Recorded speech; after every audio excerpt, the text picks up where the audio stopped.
বিশ্বকাপের পালসটা অনুভব করতে পারছি আমরা এই মুহূর্তে এবং অলস্পোর্ট এবিপির গ্রুপ বাই গ্রুপ কি প্লেয়ার্স এক্স ফ্যাক্টর সিরিজে আপনাদের সবাইকে আবারও স্বাগত জানাচ্ছি। আমি আহমেদ বিন পারভেজ এবং আমরা এই পর্বে কথা বলবো গ্রুপ এফ নিয়ে, যেখানে নেদারল্যান্ডস তারা রয়েছে, সাথে রয়েছে জাপান, সাথে রয়েছে সুইডেন এবং সাথে রয়েছে তিউনিশিয়া। এই চারটা দল অংশগ্রহণ করছে গ্রুপ এফ এ এবারে ওয়ার্ল্ড কাপে। চলুন দেখে আসি এই গ্রুপে এক্স ফ্যাক্টরস কারা হতে চলেছেন। নেদারল্যান্ডস একটা ইনজুরি স্ট্রিকেন টিম, তাদের বেশ কিছু হাই প্রোফাইল খেলোয়াড় ইনজুরির মধ্যে আছেন। কোডি গ্যাকপো তাদের ফরওয়ার্ড ইনজুরির মধ্যে আছেন, মেমফিস ডিপাই খুব একটা ভালো ফর্মে নেই, তিনিও ইনজুরি প্রোন। তবে তাদের মিডফিল্ডটা এখনো বেশ শক্ত সমর্থ রয়েছেন এবং রাইন্ডার্স, ডিয়ং, গ্রাভেনবার্গ তাদের গড়া এই মিডফিল্ডটা ডেফিনেটলি ডাচদের জন্য বড় একটা অ্যাসেট বটে। তারা যদি ফুলব্যাকের কথা চিন্তা করে সেই জায়গার মধ্যেও কিন্তু এই গত ওয়ার্ল্ড কাপে ভালো পারফর্ম করা ডামফ্রিজ তিনি এখনো পর্যন্ত থাকবেন। জেরেমি ফ্রিম্পং রয়েছেন, যিনি দুর্দান্ত একজন ফুটবলার, লিভারপুলের এই মৌসুমে তিনি দলের সঙ্গে যুক্ত হয়েছিলেন, যদিও সিজনটা তার খুব একটা ভালো কাটেনি, খানিকটা ইনজুরি কনসার্ন তার জন্যও ছিল। ডিফেন্সে definitely the stalwart Van Dijk is there, Van de Ven রয়েছেন, আরও বেশ কিছু ভালো ফুটবলার এই দলটার মধ্যে রয়েছেন। মিডফিল্ডে কুপে মাইনার্স রয়েছেন। তবে আমার কাছে মনে হয় যে নেদারল্যান্ডসের এই দলটার ওভারঅল যদি চিন্তা করি, তাদের মিডফিল্ড স্ট্রং এনাফ হলেও তাদের ডিফেন্সটা মোটামুটি স্টেবল হলেও ফরওয়ার্ড লাইনে খানিকটা সমস্যা তারা ভুগতে পারে। তবে ক্রিয়েটিভিটি কে দেবেন, কি ফ্যাক্টর কে হবেন, এক্স ফ্যাক্টর হিসেবে আমি যাকে পিক করছি নেদারল্যান্ডস দলটায়, তার বয়স মাত্র 20 বছর। কাইস স্মিথ, মিডফিল্ডার, অ্যাটাকিং মিডফিল্ড পজিশনে খেলতে পারেন, রাইট উইং পজিশনেও খেলতে পারেন এবং তিনি এই ডাচ লিগে এজেড আলকমারের হয়ে খেলেছেন এই মৌসুমে। 3টা গোল, 3টা অ্যাসিস্ট তার রয়েছে এবং তাকে ইতিমধ্যেই ডাচ ফুটবলের one of the most promising stars হিসেবে তুলে ধরা হচ্ছে। এটাই তার ফার্স্ট ওয়ার্ল্ড কাপ হবে এবং নেদারল্যান্ডসের যে ক্রিয়েটিভিটির ল্যাকিংটা রয়েছে সেটাকে পূরণ করে দেওয়ার জন্য কায়েস স্মিথ আমার কাছে মনে হয় খুব ইম্পর্টেন্ট একটা রোল প্লে করতে পারেন। কেভিন ডি ব্রুইনার রিজেন, এরকম ভাবেই অনেকে তাকে কিন্তু ডেসক্রাইব করছেন, দেখতেও অনেকটা কেরিবির মতো। তো দেখা যাক শেষ পর্যন্ত এই কায়েস স্মিথ তিনি নেদারল্যান্ডসকে কত দূর নিয়ে যেতে পারেন এবারের বিশ্বকাপে। Japan, one of the best teams in Asia এবং আমার মতে the best team in Asia, এবং আমার কাছে মনে হয় এবারে বিশ্বকাপে এশিয়ার সবচাইতে দূরত্বে যেই দলটা চলে যেতে পারবে নকআউট পর্বে গিয়ে হলেও, সেই দলটার নামই জাপান। তাদের বেশিরভাগ খেলোয়াড়রা ইউরোপিয়ান ফুটবল খেলছেন, জার্মান লিগে ভর্তি এই জাপানিজ প্লেয়াররা এবং প্রিমিয়ার লিগেও তাদের বেশ কিছু প্লেয়াররা রয়েছেন। এই দলটার মধ্যে আসলে ডিফেন্স, মিডফিল্ড, ফরওয়ার্ড সব দিকেই সমন্বয়টা খুবই ভালো।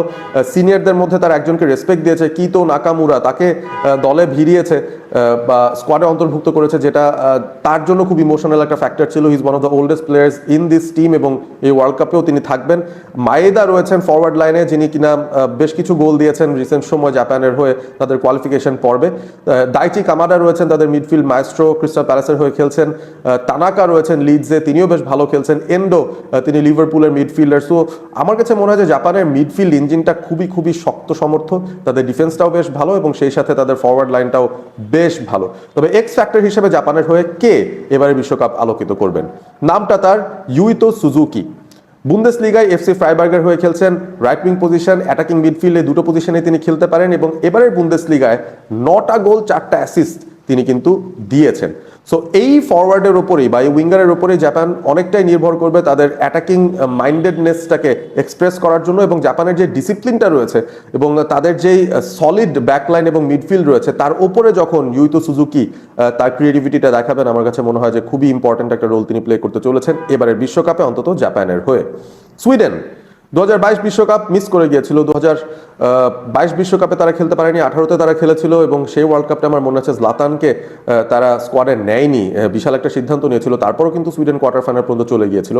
এবারের সুইডেন দলটা অন্যরকম, তারা কিন্তু ওই যে কোয়ালিফায়ার্সের একেবারে শেষ ম্যাচটাই গিয়ে তারপর তারা ফাইনাল পর্যন্ত আসতে পেরেছে বা ওয়ার্ল্ড কাপের এই মূল পর্বে আসতে পেরেছে। সুইডেনের মূল যে শক্তির জায়গা আমার কাছে মনে হয় ডিফেন্সও না, তাদের মিডফিল্ডও না, তাদের ফরওয়ার্ড।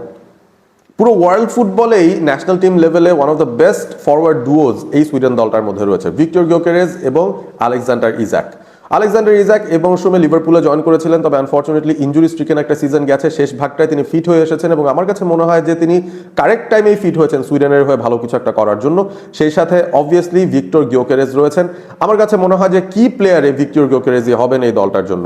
আর্সেনালকে রিসেন্টলি প্রিমিয়ার লিগের চ্যাম্পিয়ন বানিয়েছেন 22 বছর পর এবং ভিক্টর গিয়োকেরেজ এই মৌসুমে সব কম্পিটিশনস মিলিয়ে তার ক্লাবের জন্য 21টা গোল এবং 3টা অ্যাসিস্ট করেছেন এবং সব মিলিয়ে সুইডেনের জন্য গিয়োকেরেজ যে কতটা ইম্পর্টেন্ট আফটার জলাতান ইব্রাহিমোভিচ সেটাই আমরা দেখতে পাচ্ছি। তিনি 32টা ম্যাচ খেলেছেন সুইডেনের জন্য এবং তার মধ্যে 19টা ম্যাচে বা 19টা গোল তিনি ইতিমধ্যে দিয়ে ফেলেছেন, যেটা এই মুহূর্তে কারেন্ট প্লেয়ারদের মধ্যে highest number of goal. So this is fantastic record from Gyokeres, এবং বয়সটা তার প্রাইম একটা এজে তিনি রয়েছেন, 27-28। এই বয়সে এসে আমার মনে হয় ওই জলাতানের যে অভাবটা অন্যভাবে তিনি হয়তো পূরণ করার চেষ্টা করবেন। এই গিওকেরেজের মাস্ক সেলিব্রেশনটা আমরা হয়তো এই বিশ্বকাপে বেশ কয়েকবার দেখবো যদি সুইডেন এই বিশ্বকাপে ভালো করতে পারে। টিউনিশিয়া প্রায় প্রত্যেকবারই তারা বিশ্বকাপে সুযোগ পায়, তবে খুব একটা বেশি ভালো পারফর্ম তারা করতে পারে না, বিকজ তাদের আসলে ওই মানের ট্যালেন্ট কোয়ালিটির খানিকটা অভাব রয়েছে। তবে এই টিউনিশিয়া দলটার মধ্যে বেশ কিছু ইন্টারেস্টিং প্লেয়ার্স রয়েছেন। হানিবাল মেজবির কথা আপনাদের মনে থাকার কথা, যিনি ম্যান ইউনাইটেডের একাডেমি থেকে এসেছিলেন এবং এই মুহূর্তে বার্নলির হয়ে তিনি খেলেছেন। এই মৌসুমটায় খুব একটা ভালো পারফরমেন্স তিনি দিয়েছেন বলা যাবে না, বাট ডেফিনেটলি ওই মিডফিল্ডের ক্রিয়েটিভ স্পার্কটা তিনি আসলে নিয়ে আসতে পারেন। তার একটা টেনাসিটি রয়েছে যেটা তিনি ইনক্লুড করতে পারেন। এবং সেই সাথে ইয়াংস্টার একজন রয়েছেন যিনি পিএসজিতে খেলছেন এই মুহূর্তে, খালিল আয়ারি, ভালো একজন player, but definitely there is a bright future in front of him. আমি যার কথাটা বলতে চাই তিউনিশিয়ার মূল স্তম্ভ এই বিশ্বকাপে যিনি হবেন, 32-year-old রানি খেদিরা। খেদিরা নামটা শুনে হয়তো একটু ভাবছেন যে চেনা চেনা শোনাচ্ছে। অবভিয়াসলি সামি খেদিরা রয়েছিলেন যিনি জার্মানির 2010-এর সদস্য ছিলেন, 2014-তে ওয়ার্ল্ড কাপ জিতেছিলেন তাদের সঙ্গে। সামি খেদিরারই ছোট ভাই, আপন ছোট ভাই, তিনি টিউনিশিয়ার হয়ে খেলছেন। রানি খেদিরা ইউনিয়ন বার্লিনের হয়ে খেলছেন বুন্দেসলিগায়। 32 বছর বয়সী এই ফুটবলার, তিনি 5টা গোল 1টা অ্যাসিস্ট দিয়েছেন এবারের বুন্দেসলিগাতেও, এবং আমার মনে হয় যে তিনি দলটাকে বেশ ভালোভাবে লিড করবেন এবং দলের মূল প্লেয়ার তিনিই হবেন মিডফিল্ডের ওই জায়গাটায়। টিউনিশিয়া ভালো যদি করতে চায় ডেফিনেটলি তার উপর অনেকটুকু নির্ভর করতে হবে।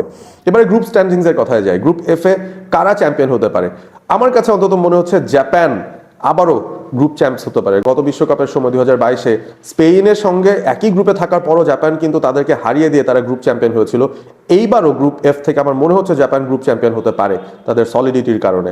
জাপান 1, নেদারল্যান্ডসকে আমি 2-এ দেখছি, 3-এ থাকবে সুইডেন এবং 4-এ থাকবে টিউনিশিয়া।